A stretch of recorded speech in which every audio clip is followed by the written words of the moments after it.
French Authority patuloy sa clearing at rescue operation sa lugar na tinamaan ng bagyo. At ceasefire deal sa Gaza patuloy na isinasaayos. Si Joy Salamatin sa sentro ng balita. 22 ang kumpirmadong patay sa pananalasa ng Cyclone Chido sa Mayotte, France. Halos mabura ang maraming kabahayan at mga establishmento doon dahil sa malakas na hangin at ulan. Nagpapatuloy naman ang clearing at rescue operations ng French Authority.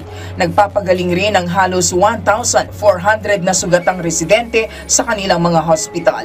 Nangangamba ngayon ang mga otoridad dahil posible pa umanong umakyat sa higit 100 ang bilang ng mga nasawi dahil sa bagyo. Naniniwala naman ang Estados Unidos na uusad na ang ceasefire deal sa Gaza. Sa ngayon ay nagpapatuloy ang pagsasaayos sa laman ng kasunduan para pumabor sa dalawang panig. Mababatid na kabilang ang Qatar at Egypt sa mga nanguna para sa pagtutulak ng tigil putukan sa pagitan ng Israel at Hamas. Samantala, handa ang Hamas sa pagtugon sa mangyayaring ceasefire. Ito'y para wala na umanong madamay pang mga sibilyan at kabataan bunsod ng kaguluhan. Whatever it takes.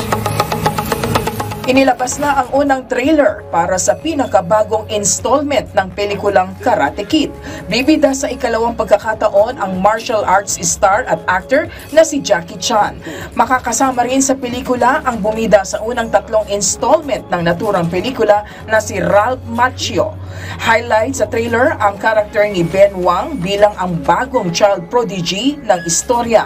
Ipapalabas nationwide ang Karate Kids Legends sa Mayo ng susunod na taon.